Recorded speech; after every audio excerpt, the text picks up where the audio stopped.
17 août 1944, Falaise, France. Le Panthère se déplace dans la brume matinale comme un requin dans des eaux troubles. Son canon de 75 mm pivote lentement, cherchant des cibles. L'équipage allemand ne s'inquiète pas. Ils ont repéré 3 Sherman à 200 mètres, des cercueils roulants, des victimes faciles. Le blindage frontal du Panthère fait 80 mm.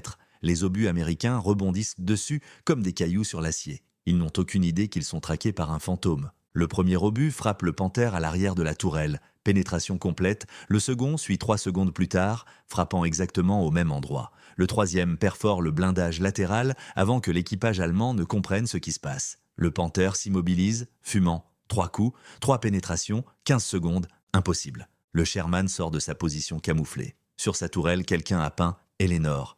Mais ce n'est pas un Sherman ordinaire. Le canon est différent, l'angle de la tourelle est modifié. Même la suspension semble personnalisée. À l'intérieur, un homme ajuste son viseur avec la précision d'un horloger. Il s'appelle Lafayette Greenpool, mais ses camarades l'appellent simplement Laf, sergent-chef. 23 ans, mécanicien devenu commandant de chars. Record final, 258 véhicules blindés allemands détruits en 81 jours de combat. Comment un mécanicien de ferme de Caroline du Nord est-il devenu l'as des tankistes américains de la Seconde Guerre mondiale ? Lafayette Poole est né le 23 juillet 1919 dans une ferme près d'Odum, Caroline du Nord. Rien dans son enfance ne suggérait une destinée militaire exceptionnelle. Son père cultivait du tabac. Sa mère élevait des poulets. Laf passait ses journées à réparer des tracteurs, à ajuster des moteurs, à comprendre comment les machines respiraient. Il avait ce don rare, voir les mécanismes non comme des assemblages de pièces, mais comme des organismes vivants. Un tracteur qui toussait lui parlait, un moteur qui tremblait lui racontait son histoire. En 1940, l'Amérique n'était pas encore en guerre, mais Poole savait que le conflit viendrait.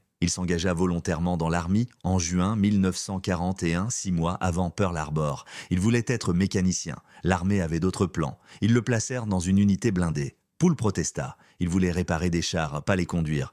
Mais le sergent instructeur vit quelque chose dans ses yeux. Cette compréhension instinctive des machines. Cette patience froide. « Tu seras plus utile dedans que dessous », lui dit-il.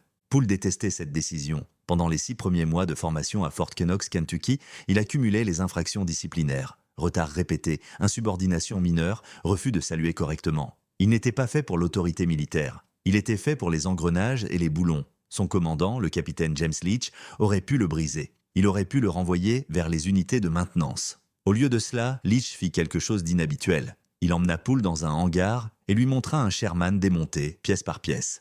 « Tu vois ça ?» dit Leach en pointant le système de transmission. « C'est une machine de mort, mais c'est aussi une machine imparfaite. Les Allemands ont des Panthers et des Tigers, nous avons des Sherman. Sur le papier, nous perdons. Mais si quelqu'un comprend cette machine mieux que quiconque, si quelqu'un peut la pousser au-delà de ses limites, il peut gagner. Tu es ce quelqu'un. » Poole regarda le char en pièces détachées. Et soudain, il comprit. Ce n'était pas seulement un véhicule de combat. C'était un puzzle géant dont personne n'avait encore résolu toutes les possibilités. Cette nuit-là, quelque chose changea en lui. Il cessa de se rebeller, il commença à étudier. Le 6 juin 1944, Poole débarqua à Omaha Beach avec la 3e division blindée 6 jours après le jour J. Il était chef de char du Sherman numéro 3B, baptisé In the Mood. Spécifications techniques, poids de 33 tonnes, blindage frontal de 51 mm, canon M3 de 75 mm, moteur Continental R 975 de 400 chevaux, vitesse maximale de 40 km/h sur route. Face à lui, les Panzer IV allemands avec leur canon de 75 mm, L-48, les Panthers avec leur redoutable canon de 75 mm, L-70, et les terrifiants Tiger IA avec leur canon de 88 mm capable de perforer un Sherman à 2000 mètres. Les mathématiques étaient de brutales. Un Tiger pouvait détruire un Sherman avant que le Sherman ne soit assez proche pour riposter. La doctrine américaine compensait par le nombre 5 Sherman pour un Tiger. Tactique du sacrifice calculé. Poole trouva cette doctrine obscène. Il refusait d'être une statistique. Le 27 juin 1944, près de Villiers-Fossard, Poole engagea son premier duel de chars. 3 Panzer IV allemands avançaient dans un bocage normand. Position supérieure. Couverture forestière, avantage tactique complet. Poole aurait dû attendre des renforts. Au lieu de cela, il fit quelque chose que personne n'avait enseigné à Fort Knox. Il éteignit son moteur. Dans le silence absolu, il écouta le grondement des moteurs allemands, le cliquetis des chenilles sur la pierre. Il calcula les distances par le son. Quand le premier Panzer émergea à 150 mètres, Poole avait déjà le canon aligné. Premier coup, base de la tourelle, pénétration, le Panzer s'arrêta. Les 2 autres firent demi-tour, cherchant la menace. Poole ralluma son moteur, avança de 30 mètres, tira 2 fois, 2 coups, 2 épaves fumantes. Temps total, 42 secondes, son commandant de compagnie demanda un rapport. Poul répondit simplement « 3 Panzers, standard ». Mais ce n'était pas standard, c'était le début d'une transformation. Poul avait découvert ce que personne d'autre ne semblait comprendre. Le Sherman n'était pas une plateforme de blindage, c'était une plateforme de précision. Au cours des semaines suivantes, Poul développa sa méthode. Il ne l'écrivit jamais formellement, mais ses actions révélaient des principes clairs. Ses équipiers les apprenaient par observation, par répétition, par survie. Voici comment Poul concevait le combat blindé.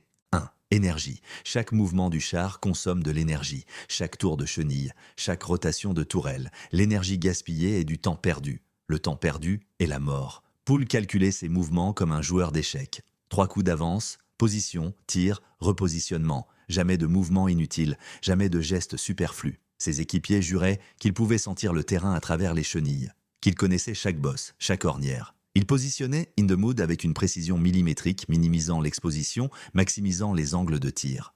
Deuxième positionnement, Poul refusait les engagements frontaux. La doctrine américaine encourageait l'agression. Poul préférait la patience. Il étudiait les routes allemandes, les habitudes de patrouille, les horaires de ravitaillement. Il positionnait son char là où les Allemands ne regardaient jamais, derrière des granges, dans des fossés, sous des arbres morts. Il attendait, parfois des heures, et quand l'ennemi apparaissait, il frappait les flancs, les arrières, les joints de tourelle, les points faibles que les manuels de formation ne mentionnaient jamais. Un Tiger de face est un cauchemar, disait-il, un Tiger de côté est une épave. Troisième puissance de feu. Poul comprit rapidement que le canon de 75 mm était insuffisant. Il commença à modifier son approche de tir. Obus perforants à bout portant, tir groupé sur le même point de blindage, 3 obus rapides créaient une faiblesse structurelle que le 4e exploitait. Ses servants de canon apprenaient à charger avec une vitesse inhumaine, 5 secondes entre 2 tirs, puis 4, puis 3. Poul chronométrait chaque séquence. Il punissait les erreurs par des exercices répétitifs. Il récompensait la perfection par du silence. Le silence signifiait la satisfaction. La satisfaction signifiait qu'il vivait. 4e discipline. Poul interdisait la panique. Dans le chaos du combat, quand les obus explosaient, quand les camarades mouraient, quand le métal hurlait, Poul restait glacial. Sa voix ne changeait jamais de ton. Pas d'élévation, pas de tremblement, ses ordres étaient en chirurgicaux. Cible, 11 heures, 200 mètres, Panzer IV, flanc gauche, feu. Ces hommes suivaient cette voix comme un phare dans la tempête. Ils ne paniquaient pas parce qu'ils ne paniquaient pas. Ils ne doutaient pas parce qu'ils ne doutaient pas. Poul transformait le Sherman en extension de sa volonté. Le 29 juillet 1944, pendant l'opération Cobra, Poul détruisit 12 véhicules allemands en une seule journée. 4 Panzer IV, 2 Panther, 6 demi-chars. Les Allemands commencèrent à parler d'un Geistpanzer, un char fantôme qui apparaissait de nulle part, frappait avec une précision mortelle puis disparaissait. Les renseignements allemands cherchaient un superchar américain secret. Ils ne trouvèrent qu'un Sherman ordinaire piloté par un mécanicien extraordinaire. Le 2 août, In the Mood fut détruit par un obus de Panther. Poul et son équipage s'en sortirent. Il reçut un nouveau Sherman baptisé In the Mood 2. Le 10 août, ce char fut également détruit. Poul survécut encore. Il demanda un 3e Sherman. On lui donna In the Mood 3. Le 19 août, ce 3e char fut pulvérisé par un Tiger. Poul marchait maintenant avec une légère boiture, des éclats d'obus dans la jambe gauche. Il refusa l'évacuation médicale. Il demanda un 4e Sherman. Le commandement hésitait. 3 chars perdus. Mais Poul avait un palmarès stupéfiant. 183 véhicules blindés allemands détruits en 6 semaines. Aucun autre tankiste américain n'approchait ces chiffres. Le colonel donnait son accord. Poul reçut Eleanor, son 4e et dernier Sherman. Poul devint une célébrité involontaire. Les journalistes voulaient des interviews. Les photographes voulaient des poses héroïques. Le commandement voulait un symbole de la supériorité américaine. Poul détestait tout cela. Il refusait les interviews, il évitait les caméras. Quand un général le décora de la Silver Star devant les troupes rassemblées, Poul resta stoïque, regardant le sol. Un camarade lui demanda pourquoi il semblait si mal à l'aise. Poul répondit « Chaque médaille signifie que quelqu'un est mort. Je ne vois pas ce qu'il y a à célébrer. » Dans une lettre à sa mère, découverte après la guerre, Poul écrivit « Il me traite comme un héros. Mais je ne suis qu'un mécanicien qui a appris à tirer droit. Les vrais héros sont ceux qui ne sont jamais rentrés. » Il demanda à retourner au front.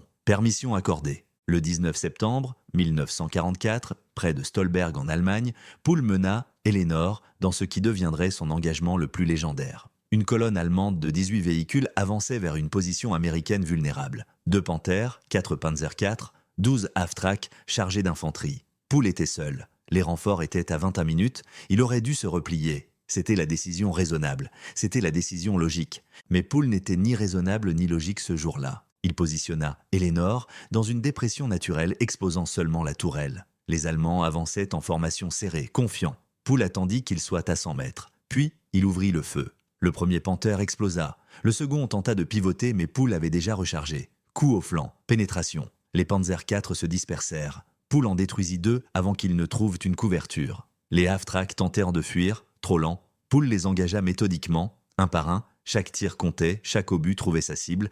Puis, Eleanor fut touchée. Un Panzer IV caché dans un bosquet tira à bout portant. L'obus frappa le blindage latéral, détruisant le système de transmission.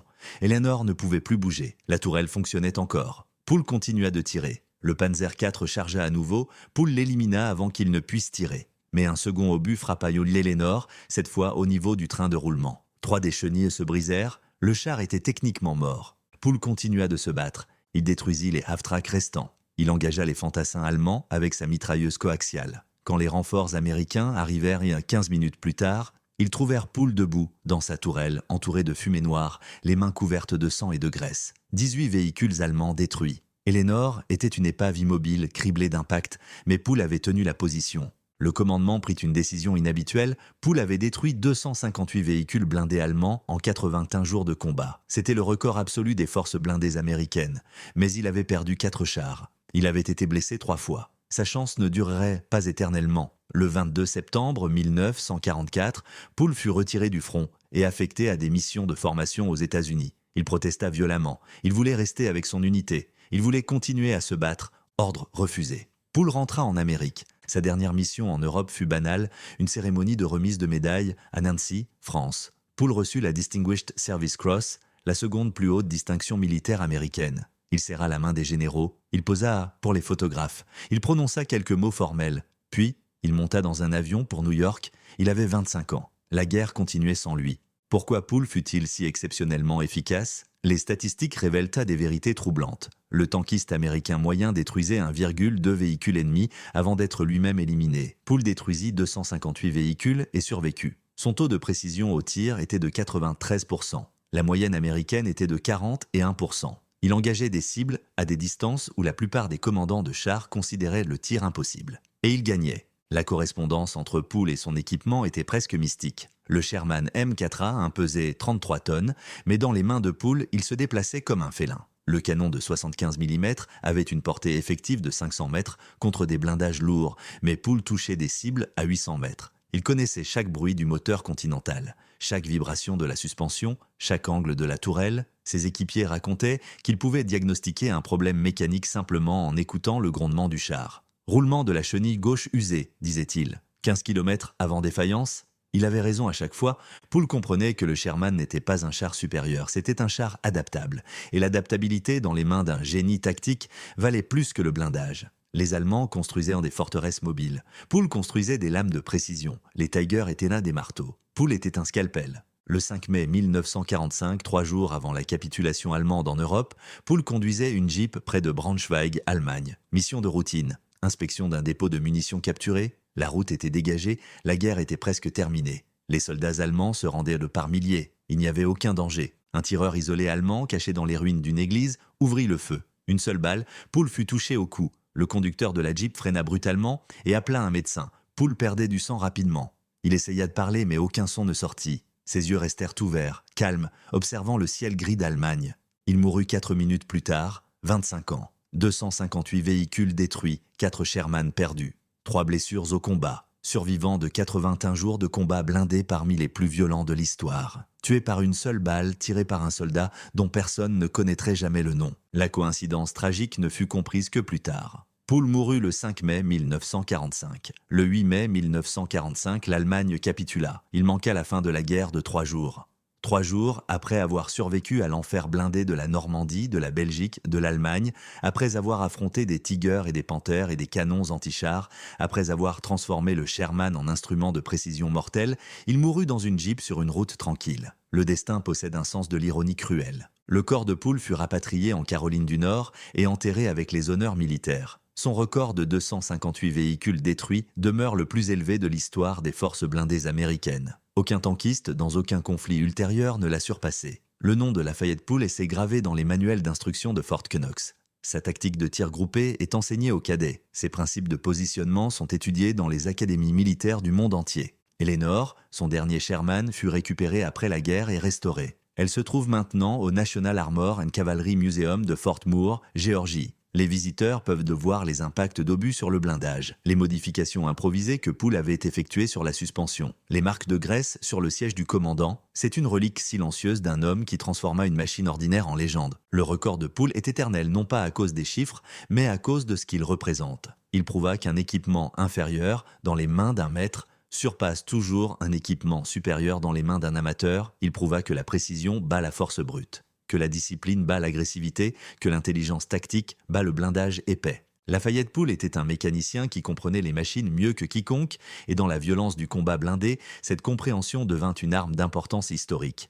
Un fantôme dans un Sherman, un sculpteur de métal et de feu, un homme ordinaire qui accomplit l'extraordinaire. Son héritage demeure. Chaque fois qu'un jeune tankiste apprend à tirer avec précision plutôt qu'avec volume, Poole est présent. Chaque fois qu'un commandant de char choisit la patience sur l'agression, Poole guide sa main. Chaque fois qu'un mécanicien voit une machine non comme un assemblage de pièces, mais comme un organisme vivant, Poole murmure à travers les décennies. Dans le silence des musées blindés, Eleanor attend, cabossée, marquée, immortelle. Et quelque part, dans les champs de tabac de Caroline du Nord, le vent souffle à travers les fermes abandonnées, portant le souvenir d'un garçon qui aimait réparer des tracteurs. Un garçon qui devint la lame la plus mortelle de la guerre blindée, un garçon qui transforma un Sherman en arme de légende, en quelques secondes, encore et encore, 258 fois, record éternel.